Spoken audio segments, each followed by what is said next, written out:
Starmer's worst nightmare has just exploded in his face. Labour MPs are in outright revolt, and they're pulling no punches in exposing his monumental failures. This isn't just a minor disagreement. It's a full-blown crisis that threatens to unravel everything he's built.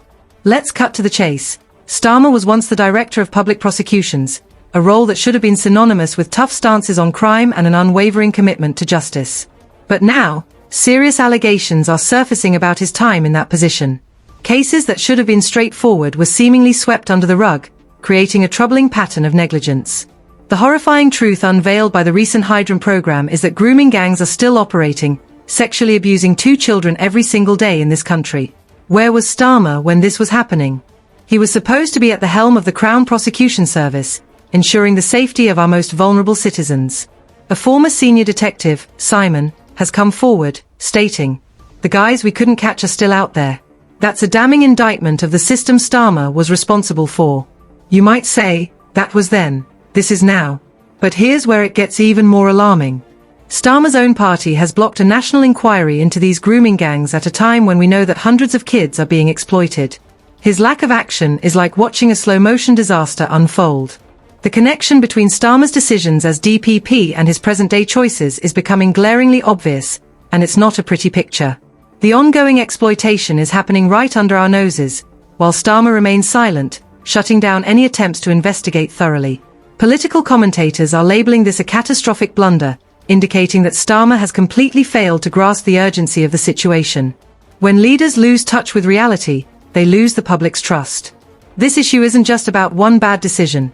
It's a pattern that spans from Starmer's time at the CPS to his current leadership. Is he more interested in covering his own tracks than in protecting children? It sure feels that way. Now, let's dive deeper into the grooming gang scandal that everyone's talking about. Starmer is right at the center of a ticking time bomb, and even members of his own party are starting to speak out. Andy Burnham, the mayor of Greater Manchester, has called for a national inquiry into the grooming gangs, underscoring the need to examine what went wrong in the past, much of which falls squarely on Starmer's shoulders. This isn't just a casual call, it's a clarion call for accountability. Meanwhile, former detectives warn that these predators are still active in cities across the UK. Think about that for a second. While Starmer tries to maintain a facade of control, children are in danger. It's a political powder keg waiting to explode, and the fuse is getting shorter by the day. Reports indicate that grooming gangs have operated without consequence for years, and Starmer's refusal to entertain an investigation is raising serious questions about his commitment to justice. This is not just about old mistakes, it's about a leader who is unwilling to confront the realities of his past. When you were in charge of prosecutions and failed to act against gangs targeting children, how can you now say you're the right person to keep us safe? The silence from Starmer's camp every time this issue is raised is deafening. They divert attention to other topics, economy, foreign policy, anything to avoid the damning reality of his past failures. The pressure is mounting, and Starmer will soon have to face the music. His past is catching up to him, and it's clear that he is in over his head. Once seen as a potential reformer, he now embodies the problems he claimed he would solve. The public's patience is wearing thin, and they're not buying the narrative he's trying to sell. Starmer's own party members are starting to turn on him, with Labour MP Barry Gardner fumbling through a defence of blocking the inquiry. His contradictory statements reveal a party in disarray. Even Burnham is breaking ranks, advocating for a national inquiry while Starmer digs his heels in. A recent YouGov survey found that 76% of the public supports an investigation into grooming gangs. That's a staggering majority, and it shows just how out of touch Starmer has become. His leadership is being questioned not only by the public but also by his party members. While he continues to ignore the growing calls for accountability, the opposition is having a field day, pulling up past quotes and decisions that paint a troubling picture. Even figures like Elon Musk have joined the fray, labeling Starmer complicit in the rape of Britain.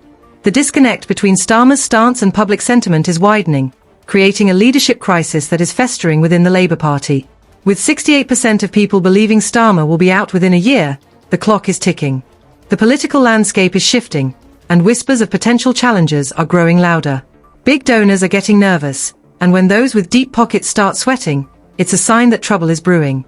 Starmer's attempts to distance himself from his past are failing miserably as the public refuses to forget. Labour is facing a perfect storm of crises, and the infighting is reaching a fever pitch. Reports of raised voices and slammed fists indicate a party that is unravelling at the seams.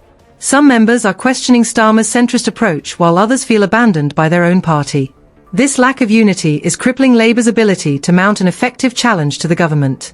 In the midst of this chaos, Nigel Farage has jumped into the fray, threatening to launch his own independent inquiry into the grooming gang scandal. His accusations of a government cover-up and calls for crowdfunding this inquiry demonstrate a growing frustration among the public. Farage is positioning himself as the people's champion, ready to expose the truth when the government fails to act. As Farage gains traction, Labour finds itself in a precarious position, unable to ignore this issue but hesitant to follow Farage's lead. The internal crisis is deepening, and Starmer's grip on leadership is loosening. With his own party members questioning his decisions and the public losing faith, how long can he hold out?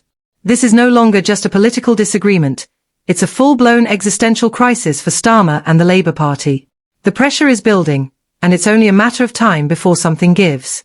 The question remains, will Starmer rise to the occasion, or will he crumble under the weight of his own failures? The political landscape is more volatile than ever, and the stakes have never been higher.